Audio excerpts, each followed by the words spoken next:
तो chapter number 12 की अगर बात करें तो उसका नाम है बेटा जी इंफॉर्मेशन हैंडलिंग।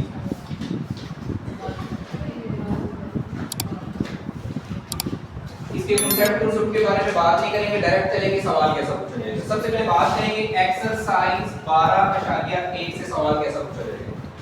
सवाल पूछा जाएगा बेटा जी आपको एक क्लास गिवन होगी 13 से 15, ये क्लास एक आपको दे देगा जवाबी है, ठीक है। आपसे पूछेगा इसमें बताओ इसकी लोअर क्लास वैल्यू कौन सी है और इसकी अपर क्लास वैल्यू कौन सी है और इसका मिड पॉइंट क्या है, ठीक है। 12.1 से डेफिनेशन के अलावा सिर्फ यही पूछा जाएगा। बेटा ये 13 है ना, 13 ये लोअर क्लास है, ये 15 है ना, ये अपर क्लास है, ठीक है। उर्दू में कहेंगे तरीक कीमत और भलाई, ठीक है। क्या 15 जा रहे हो मतलब। अच्छा, मिड पॉइंट फाइंड करने हैं तो मिड पॉइंट पे बेटा इन दोनों वैल्यूज को जमा कर देना हम लोगों ने और 2 पे डिवाइड कर। ये गलबन आएगा 28 तकसीम 2, तो आंसर कितना आएगा 14। सो बेटा 12वें चैप्टर से सिर्फ आपने यही करना है, खत्म और कुछ करने की जरूरत नहीं है। क्लास का पता होना चाहिए, इसमें अपर लोअर क्लास कौन सी है और मिड पॉइंट कौन सा है। अब आ जाएंगे बेटा हम लोग अपनी जो है 12.2 से, बहुत ज्यादा इंपॉर्टेंट एक्सरसाइज है, इससे मस्त डाउन आएगा। इसमें सबसे देखिए तो सेंट्रल टेंडेंसी मर्कजी रुझान के रेलेवेंट पूछा जा सकता है सवाल कि सेंट्रल टेंडेंसी क्या है, मर्कजी रुझान के पैमाने क्या हैं। ऐसे पैमाने जिससे हम किसी चीज की सेंटर की वैल्यू को फाइंड करते हैं क्या कहलाता है, सेंट्रल टेंडेंसी कहलाता है।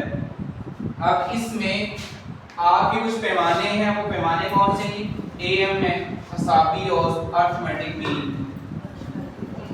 उसके बाद आपके पास बेटा मीडियन है, इसको हम बोलते हैं वस्तानिया। उसके बाद बेटा जी आपके पास मॉड है, इसको हम बोलते हैं पाथ। तो ये तीन चीजों के रेलेवेंट आपसे सवाल होंगे, बिल्कुल बच्चों वाला काम है, ठीक है। 2 4 6 8 10 15 16 और 3 इस तरह से आपको एक सवाल होगा। मैं एक ही सवाल से तीनों चीजें क्लियर करूंगा। सबसे पहले हमने फाइंड करना है इसकी अर्थमेटिक मीन।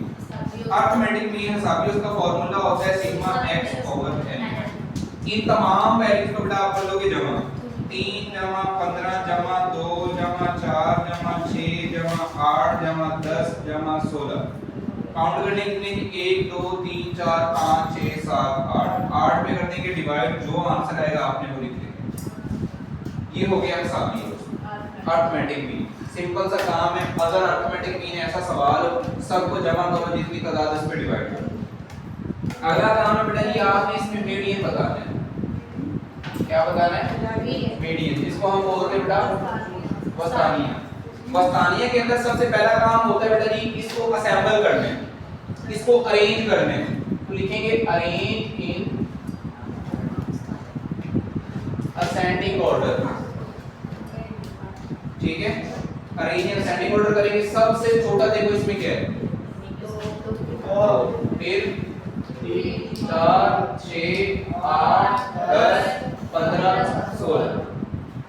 उसके बाद आपने इनको काउंट कर लेना है कितने हैं, 1 2 3 4 5 6 7 8। एन इज इक्वल टू कितना हो गया 8। अब इवन का और ऑड का दो फॉर्मूले, ठीक है। बताने वाला करना है तो ऑड का ताक का जो फॉर्मूला है वो बेसिकली आपके पास है n + 1/2 th। अगर इवन हो उसका फॉर्मूला है 1/2 n/2 + n + 2/2 इसके साथ भी th और इसके साथ भी।